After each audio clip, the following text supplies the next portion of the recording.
الحمد لله نحمده ونستعينه ونستغفره ونؤمن به ونتوكل عليه ونعوذ بالله من شرور أنفسنا ومن سيئات أعمالنا أما بعد فأعوذ بالله من الشيطان الرجيم بسم الله الرحمن الرحيم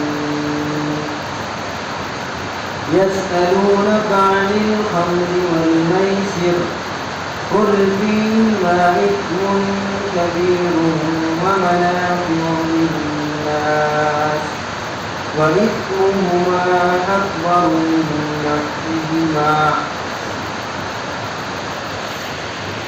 اور یہ لوگ آپ سے شراب اور جوئے کے متعلق دریافت کرتے ہیں، آپ کہہ دیجئے ان دونوں کے اندر بڑے گناہ کی چیز ہے اور لوگوں کے لیے کچھ معمولی فائدے بھی ہیں، لیکن ان دونوں کا گناہ ان کے نفع سے بہت بڑا ہوا ہے۔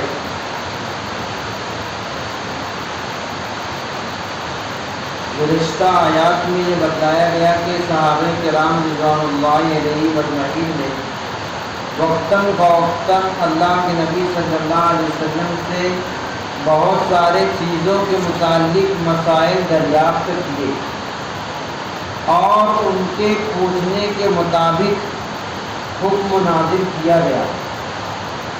انہی چیزوں میں سے یہاں پر دو بڑی اہم چیزوں کا ذکر ہے، شراب اور جوئے کے متعلق احکام۔ اس کے متعلق تفصیل جاننا چاہیے۔ ہم لوگ سنتے رہتے ہیں کہ شراب حرام ہے۔ اسلام آنے سے پہلے دور جاہلیت میں جب صحابہ کرام جاہلیت کے دور میں تھے، اس وقت شراب حرام نہیں تھی، کیونکہ وہ دین ہی نہیں تھا۔ بغیر کسی دین اور مذہب کے وہ لوگ زندگی گزار رہے۔ مکہ کے اندر 13 سال رہے، وہاں پر بھی جاہلیت ہی کی طرح اسلام لانے کے بعد بھی شراب نوشی کیا کرتے تھے، شراب کی حرمت نازل نہیں ہوئی۔ جب مدینہ منورہ ہجرت کر کے تشریف لے آئے تو وہاں پر بھی اسی طرح تھا۔ مدینہ کے لوگوں میں شراب کا اور زیادہ زور تھا، وہاں لوگ اور زیادہ مقدار میں شراب پیا کرتے اور اس کے معمولی فائدے پر نظر رکھتے ہوئے اس کی جو بہت ساری مضرتیں ہیں، بہت سارے نقصانات ہیں، اس کو درگزر کر دیا کرتے تھے اور کثرت سے شراب پیتے تھے۔ لیکن ہر دور میں ایسے کچھ سلیم الفطرت لوگ ہوتے ہیں، اچھی طبیعت کے لوگ ہوتے ہیں جو برائی کو برا سمجھتے ہیں، چاہے اس کو برا کہا جائے یا نہ کہا جائے۔ جیسے آج ہی آپ لوگ دیکھ لیں کہ اسلام میں تو شراب حرام ہے، لیکن دیگر بہت سے مذاہب کے لوگ ایسے ہیں جو شراب کو برا سمجھتے ہیں، حالانکہ ان کے مذہب میں وہ حرام نہیں۔ تو طبیعت اگر اچھی ہوتی ہے، آدمی کی سوچ اور سمجھ اچھی ہوتی ہے تو آدمی برائی کو برائی سمجھتا ہے۔ اور اللہ کے نبی صلی اللہ علیہ وسلم کی طبیعت سب سے اعلیٰ اور سب سے اچھی قسم کی طبیعت تھی۔ آپ نے کبھی بھی نہ نبوت ملنے سے پہلے نہ نبوت ملنے کے بعد کبھی بھی شراب کو ہاتھ نہیں لگایا۔ اس کے علاوہ اور بہت سے صحابہ کرام ایسے ہیں کہ جنہوں نے دور جاہلیت میں بھی شراب چھوا تک نہیں، اگر تو لوگ شراب پیتے تھے، لیکن کئی صحابہ کرام ایسے ہیں ان کے بارے میں آتا ہے کہ وہ شراب حرام ہونے سے پہلے بھی کبھی انہوں نے شراب نہیں پی۔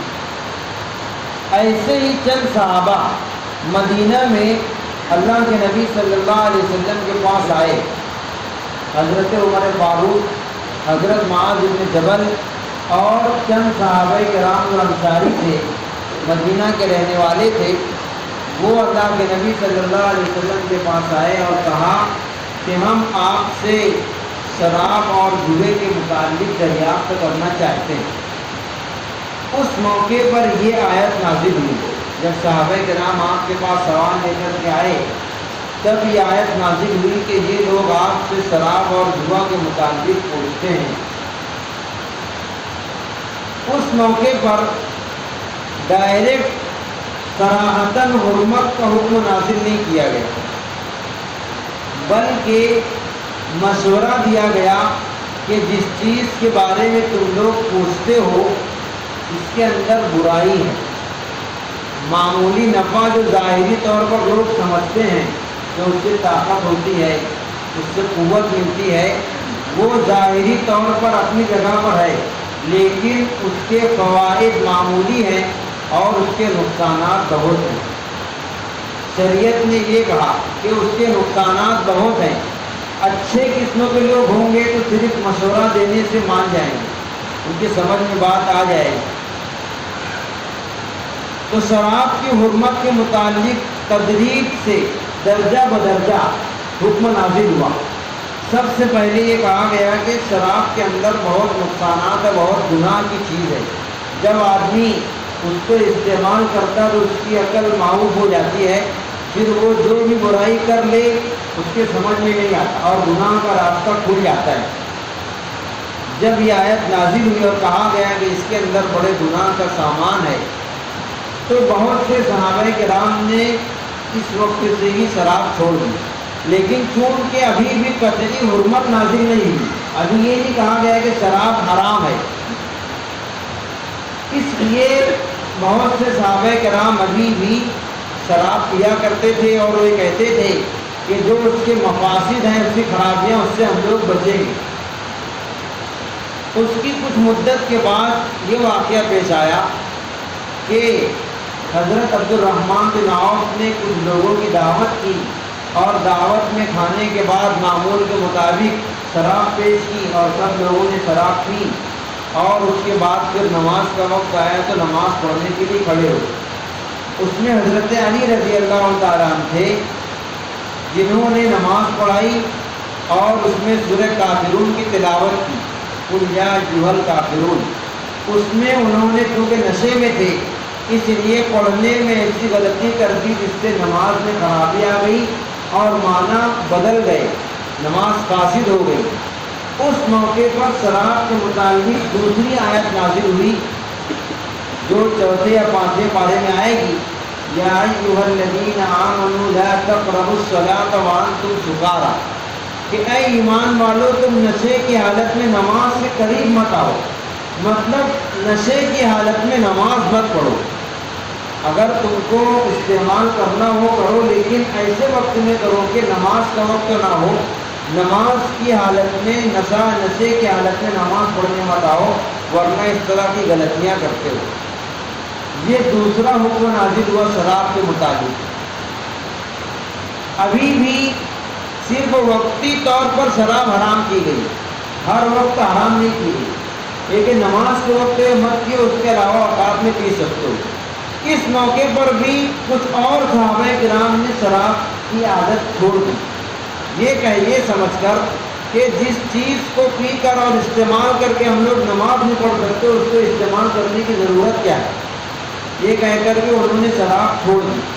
لیکن ابھی بھی چونکہ حرام نہیں کہا گیا بالکل لیا، اس لیے تمام لوگ اس سے باز نہیں آئے، ابھی بھی اس کو استعمال کیا کرتے تھے، پیتے تھے۔ اس کے بعد پھر ایک واقعہ یہ رونما ہوا، حضرت اقبال ابن مالک ایک صحابی ہیں، انہوں نے چند صحابہ کرام کی اسی طرح سے دعوت کی اور جس میں شراب پیش کی گئی۔ شراب پی لینے کے بعد نشے میں ایک صحابی نے حضرت سعد ابن ابی وقاص رضی اللہ تعالیٰ عنہ کے سر پر ہڈی سے اتنی زور سے مارا کہ ان کا سر شدید زخمی ہو گیا۔ وہ شکایت لے کر اللہ کے نبی کے پاس آئے۔ اللہ کے نبی صلی اللہ علیہ وسلم نے دعا کی، اللہم بین لنا فی الخمر بیانا شافیا، کہ اے اللہ شراب کے بارے میں کوئی خلاصہ وار حکم نازل فرما دے۔ ابھی تک تو اشارتاً کنایتاً سمجھایا گیا، اللہ کے نبی نے دعا کی کہ اے اللہ اب شراب کے متعلق واضح حکم ہمیں عطا فرما۔ جس میں صاف طور پر سمجھ میں آئے کہ یہ حلال ہے یا حرام ہے، اس موقع پر سورہ مائدہ کی 2 آیتیں نازل ہوئی۔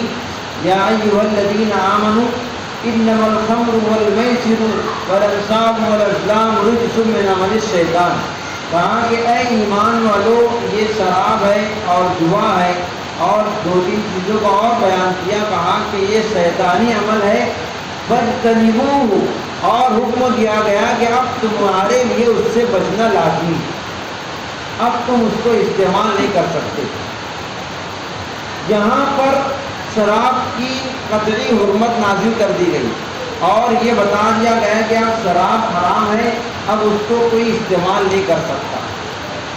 اس طرح سے بتدریج، درجہ بدرجہ اور اسٹیپ بائی اسٹیپ اللہ رب العزت نے شراب کی حرمت کو نازل کیا۔ یہ قرآن شریف کی تدریج کی حکمت ہے۔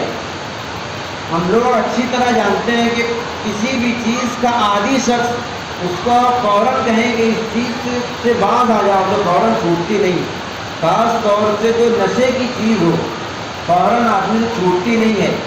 بعض لوگ اس کو، عربی دانوں نے اس طرح کہا ہے کہ جس طرح سے بچے کا دودھ چھڑانا مشکل ہوتا ہے، اس سے زیادہ مشکل یہ ہوتا ہے کہ آدمی اگر اپنی کوئی عادت بنا لے تو اس سے باز آ جائے، اس کو چھوڑنا بڑا مشکل کام ہوتا ہے۔ اس لیے اللہ رب العزت کے اس طرح سے احکام نازل کرنے کی جو حکمت ہے وہ تو اللہ تعالیٰ جانتے ہیں، لیکن غور کرنے سے یہ سمجھ میں آتا ہے کہ یہ صرف انسان کی طبیعت کا خیال کرنے کے لیے اللہ تعالیٰ نے دھیرے دھیرے حرمت نازل فرمائی۔ اگر ڈائریکٹ کہہ دیتے پہلے ہی مرتبہ میں اسلام آتے ہی کہ شراب حرام ہے تو ممکن ہے کہ ان کے لیے چھوڑنا مشکل ہوتا، اس لیے کہ وہ اس کے عادی تھے۔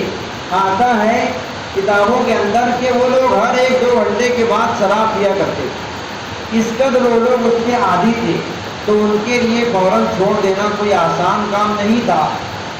جس طرح سے آپ لوگ جانتے ہیں کوئی شخص بیڑی پینے کا عادی ہو اور پھر کسی بیماری کا شکار ہو جائے تو ڈاکٹر سے حضرات مجھ سے یہ نہیں کہتے کہ تم بیڑی چھوڑ دو، اس کا طریقہ بتاتے ہیں کہ کم کر دو، پہلے دن میں 5 پیتے تو آپ 2 پیو، 3 پیو، پھر بعد میں 1 پینا، اس طرح سے وہ چھوٹ جاتی ہے۔ تو کوئی بھی کام دھیرے دھیرے ہوتا ہے۔ ایسے ہی صحابہ کرام کے ساتھ بھی کیا گیا۔ اللہ رب العزت نے بتدریج حکم نازل فرمایا۔ پہلے درجے میں کہا کہ اس میں بہت گناہ ہے اور بہت نقصان کی بات ہے، پھر دوسرے نمبر پر کہا کہ ایسی حالت میں نماز سے قریب مت آؤ، اور پھر جب دھیرے دھیرے وہ عادی بن گئے تو پھر ایک ساتھ حکم نازل کر دیا گیا کہ آپ شراب حرام کر دی گئی۔ اور حرام کر دینے کے بعد اللہ کے نبی صلی اللہ علیہ وسلم نے اپنی زبان مبارک سے اس کے بارے میں بہت سی وعیدیں بیان فرمائی، کہا کہ کوئی اس کے قریب بھی نہ آئے۔ آپ نے فرمایا کہ یہ ام الخبائث ہے، تمام خباثتوں کی، تمام برائیوں کی جڑ ہے۔ ام الفواحش بھی بیان فرمایا، تمام گناہوں کی، تمام برائیوں کی جڑ شراب نوشی ہے، شراب پینا ہے، نشہ کرنا ہے۔ حکم نازل ہونے کے بعد صحابہ کرام پر کیا اثر پڑا؟ حکم نازل ہونے کے بعد صحابہ کرام پر اثر یہ ہوا کہ جس کے ہاتھ میں اس وقت جو بھی برتن شراب کا تھا یا اور کسی نشہ آور چیز کا برتن تھا، اسی وقت انہوں نے برتن کو پھینک دیا۔ مٹی کے برتن تھے تو اس کو انہوں نے توڑ دیا، اور گھروں کے اندر مٹکوں میں شراب بنا کر رکھا کرتے تھے، اس کو مشکیزوں کو چاک کر دیا چاقو سے، یہاں تک کہ صرف وہ مٹکے اور وہ شراب باقی رہ گئی تھی جو بازاروں کے اندر، اپنی دکانوں کے اندر رکھے تھے۔ اللہ کے نبی صلی اللہ علیہ وسلم نے فرمایا کہ وہ تمام شراب کے مٹکوں کو، مشکیزوں کو ایک جگہ لا کر کے جمع کر دیا جائے۔ وہاں لا کر کے جمع کر دیا گیا، اور آپ نے اپنے دست مبارک سے وہ تمام مشکیزوں کو چاقو سے چاک کر دیا، چیر دیا، یہاں تک کہ اتنی شرابیں بہائی گئی۔ لکھا ہے حدیث شریف کے اندر کہ جس طرح سے بارش کا پانی بہتا ہے اس دن اس طرح سے وہاں پر سڑک پر شراب بہ رہی تھی۔ اس سے سمجھ میں یہ آتا ہے کہ وہ شراب کے کتنے عادی تھے، لیکن جب قطعی حکم آ گیا تو پھر انہوں نے ایک دو نہیں سوچی بلکہ تمام شراب کو اس طرح سے بہا دیا. اور ایک صحابی اپنی پونجی اور رقم جمع کر کے ملک شام سے شراب لے کر کے آ رہے تھے. ابھی مدینہ میں داخل نہیں ہوئے تھے کہ اس سے پہلے ہی ان کو یہ اطلاع ملی کہ شراب کی حرمت نازل ہو گئی. تو وہ شراب لے کر مدینہ میں نہیں آئے، ایک پہاڑ پر لے جا کر کے تمام مسجدیں رکھ دیے. پہلے تنہا آ کر کے اللہ کے نبی سے پوچھا کہ میں تو پوری پونجی اور رقم جمع کر کے تجارت کرنے کے لیے شراب لے کر کے آیا تھا، اب یہ حکم نازل ہوا تو میں کیا کروں؟ وہ سمجھے کہ ممکن ہے کوئی راستہ نکل جائے مال کو بچانے کا، اس لیے کہ بڑی مقدار میں مال ہوا کرتا تھا. آپ نے فرمایا کہ اب کوئی راستہ نہیں ہے، وہ چیز نجاست غلیظہ بن گئی. شراب جو ہے وہ ناپاک چیز ہے، اس کی خرید و فروخت کی ضرورت تو نہیں ہے. تم کسی غیر مسلم کے ہاتھ بھی اس کو فروخت نہیں کر سکتے. آدمی اس بات سوچ سکتا ہے کہ مسلمانوں کے لیے پینا حرام ہے، میں کسی غیر مسلم سے فروخت کر دوں. تو آپ نے فرمایا کہ نہیں، اس کا ایک ہی راستہ ہے کہ اس کو بہا دو. صحابی نے حکم پاتی فوراً پوری شراب بہا دی. یہ صحابہ کرام کی اطاعت کا جذبہ تھا. وجہ یہ تھی کہ اللہ کے نبی صلی اللہ علیہ وسلم نے ان کے دل پر ایک مدت تک کی محنت کی تھی، ان کے دلوں کو بنایا تھا. ورنہ آج بھی بہت سے ممالک ایسے ہیں، بہت سی سیاسی جماعتیں ایسی ہیں کہ ان کے یہاں پر شراب حرام ہونے کا قانون ہے، لیکن کوئی اس کی پاسداری نہیں کرتا. یورپ کے ممالک میں کئی سالوں پہلے جب ان کو معلوم ہوا کہ اس کے اندر یہ نقصانات ہیں تو باقاعدہ حکومتی سطح پر یہ قانون نافذ ہوا کہ شراب ممنوع ہے، جرم ہے.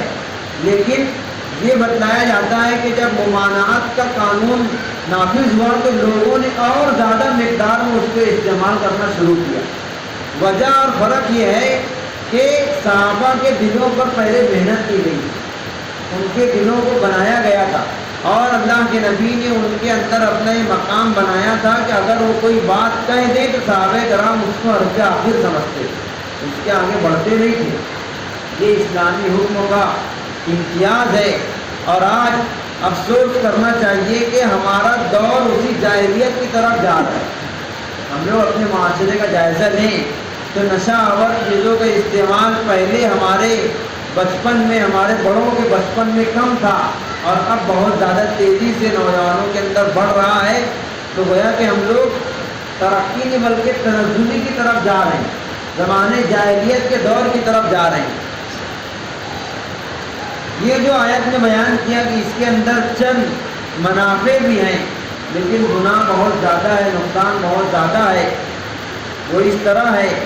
اس کے معمولی فوائد جو بظاہر بیان کیے جاتے ہیں حقیقت میں وہ بھی ہے نہیں. لوگ اس کا ایک فائدہ بیان کرتے ہیں کہ پینے کے بعد وقتی طور پر قوت محسوس ہوتی ہے، اسی طرح سے لذت اور فرحت ملتی ہے. یہ بظاہر وقتی طور پر ہے، لیکن اس کے نقصانات اگر آپ سنیں گے، بلکہ ہر شخص اچھی طرح جانتا ہے کہ اس کے نقصانات کیا ہیں، جسمانی، عقلی، مالی، معاشرتی، ہر طرح کا اس کے اندر نقصان ہے. جسمانی نقصان اس کے اندر یہ ہے کہ آدمی کے اندر کی تمام چیزیں اس سے خراب ہو جاتی ہیں. معدہ ہے، جگر ہے، جتنے بھی اہم اندر کی چیزیں ہیں انسان کی، وہ سب شراب کے استعمال کی وجہ سے خراب ہو جاتی ہیں. آدمی اندر سے لاغر اور کمزور ہوتا ہے.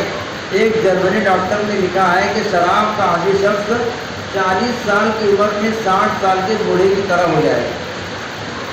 اسی طرح سے عقل جو خراب ہوتی ہے، ہم لوگ یہ سمجھتے ہیں کہ نشہ آور چیزوں کے استعمال سے صرف وقتی طور پر عقل خراب ہوتی ہے. وقتی طور پر تو خراب ہوتی ہی ہے، لیکن دھیرے دھیرے آدمی کی عقل ایک دم کمزور ہو جاتی ہے. اور ہم لوگ دیکھتے ہیں کہ جو لوگ ایسی چیزوں کے عادی ہیں ان کے گھروں کا کیا حال ہے، وہ عقل کی خرابی کی وجہ سے ہے. اور معاشرتی اور تمدنی نقصان، گھر میں جھگڑا، باہر جھگڑا، فساد، دوسروں کا نقصان کر دینا، حتیٰ کہ آدمی نشے میں ایک دوسرے کا قتل کر دیتا اس کو احساس نہیں ہوتا. یہ سب معاشرتی نقصان ہے. اس لیے کہا کہ اس مہما کرو نفیما، اس کے نقصانات، اس کی مضرتیں اس کے فوائد سے بہت زیادہ ہیں۔ ایک ڈاکٹر نے جو جرمنی ہے اس طرح لکھا ہے کہ اگر شراب کی دکانیں اور شراب کا کاروبار 50% اگر بند ہو جائے، صرف 50% اگر بند ہو جائے تو شفا خانے اور دوا خانے اور جیل خانے بھی 50% بند ہو جائیں گے، اس کے واردات کم ہو جائے گی۔ یہ غیروں نے لکھا ہے۔ ایک ڈاکٹر نے لکھا ہے جرمنی، وہ بھی غیر ہے، کہ اسلام کی جو بہت ساری خوبیاں ہیں اس میں ایک بہت بڑی خوبی ہے کہ اسلام کے اندر شراب حرام ہے۔ یہ وہ چیزیں ہیں، وہ خوبیاں ہیں جو غیر بیان کر رہے ہیں، اور ہمارا معاشرہ اور ہمارے نوجوان وہ ہیں جو اس چیز کی طرف تیزی سے بڑھ رہے ہیں۔ ہم کو اپنے معاشرے کو بچانے کی ضرورت ہے۔ تو کہا کہ اس کا نقصان اس کے نفع سے بہت زیادہ ہے۔ ان تمام برائیوں کو اللہ کے نبی صلی اللہ علیہ وسلم نے ایک لفظ کے اندر بیان کر دیا کہ یہ ام الخبائث ہے۔ تمام خباثتوں کی، تمام برائیوں کی جڑ اور اصل ہے شراب۔ ہم معمولی اور مختصر طور پر یہ سمجھیں کہ شراب کیا چیز ہے۔ شراب یہ حقیقت میں جو اس وقت وہ لوگ بناتے تھے وہ انگور کے کچے شیرے سے بناتے تھے۔ انگور کا شیرہ نکال کر اس کو آپ 3-4 دن اسی طرح رکھ دیں، اس میں جوش آئے گا، جھاگ آئے گا، اس کے اندر نشہ پیدا ہوگا۔ یہ اصل شراب ہوتی تھی جو نجاست غلیظہ اور ایک دم ناپاک چیز ہے۔ لیکن اس کے علاوہ اور بہت ساری چیزوں سے بھی وہ لوگ بناتے تھے۔ گیہوں ہے، جو ہے، کھجور ہے، کشمش ہے۔ اس دور میں ایسی بہت ساری چیزوں کا وجود نہیں تھا جو آج نشہ آور چیزیں ہیں۔ لیکن اگر ہم غور کریں کہ شراب کی حرمت کیوں نازل ہوئی، اس کی بنیادی وجہ یہ ہے کہ اس سے عقل خراب ہو جاتی ہے، آدمی کی عقل معوق ہو جاتی ہے، عقل کام نہیں کرتی۔ اب فقہا نے یہ بیان کیا کہ یہ چیز، جن چیزوں کے اندر بھی یہ علت پائی جائے گی، یہ وجہ پائی جائے گی، وہ چیز حرام کہلائے گی۔ چاہے وہ کوئی گولی ہو، چاہے کوئی سونگھنے کی چیز ہو، چاہے کوئی پینے کی چیز ہو، کھانے کی چیز ہو، اگر اس کے اندر ایسی کیفیت ہے کہ اس کے استعمال کے بعد آدمی کی عقل کام نہیں کرتی، وہ اچھے برے کی تمیز کھو دیتا ہے، تو اس کا حکم شراب کا حکم ہے، وہ بھی حرام ہے۔ اور اگر اسلامی حکومت ہو تو نشے کے استعمال کرنے والے لوگوں پر حد جاری ہوتی ہے کہ اگر کسی نے ایک بار شراب کا استعمال کیا تو اس کو 80 کوڑے مارے جاتے ہیں۔ یہ شراب کے نقصانات ہیں جو شریعت نے بتلائے ہیں۔ اس کے علاوہ ایک اور آیت ہے جس میں مکہ مکرمہ کے اندر ہی اشارہ کر دیا گیا تھا کہ شراب اچھی چیز نہیں ہے۔ وہ آیت ہے 14ویں پارے میں، جس میں کہا گیا کہ من ثمرات النخیل والعناب تتخذون منه سکرا ورزقا حسنا، کہ کھجور اور انگور دو چیزیں ہیں، تم لوگ اس سے شراب بناتے ہو اور اس سے اچھے رزق بناتے ہو، یعنی اچھے طور پر بھی استعمال کرتے ہو۔ مکہ مکرمہ کے اندر یہ آیت نازل ہوئی، اس میں صرف صحابہ کرام کو اشارہ کیا گیا کہ شراب بہتر چیز نہیں ہے، اس لیے کہ کیا اللہ رب العزت نے کہا کہ یہ دو چیزیں ہیں، تم اس سے ایک تو اچھا رزق بناتے ہو اور دوسرے نشے کی چیز بناتے ہو۔ اس سے معلوم ہو گیا کہ نشے کی چیز اچھا رزق نہیں، اچھی چیز نہیں ہے۔ یہ اشارہ اسی وقت کر دیا گیا تھا، اسی وقت سے بعض لوگ اس سے باز آ گئے تھے، دور ہو گئے تھے۔ اس طرح درجہ بدرجہ اس کی حرمت نازل ہوئی اور پھر قطعی طور پر حرام کر دیا گیا۔ احادیث میں اس کی بہت برائیاں بیان کی گئی ہے اور اس کی جو خرابیاں ہیں، جو اس کے نقصانات ہیں، ہم لوگ معاشرے کے اندر ایسی چیزوں کے استعمال کرنے والوں سے بارہا دیکھتے رہتے ہیں۔ اس لیے خاص طور سے اپنے آپ کو بچانے کے ساتھ ساتھ ہم کو اپنے بچوں کی فکر ہونا چاہیے، اپنے بچوں کے معاشرے کی، ان کے مستقبل کی فکر ہونا چاہیے، اور خاص طور سے اپنے بچوں کی صحبت کی فکر ہو کہ ہمارے بچے کی صحبت کیسی ہے۔ ایسی چیزیں عام طور سے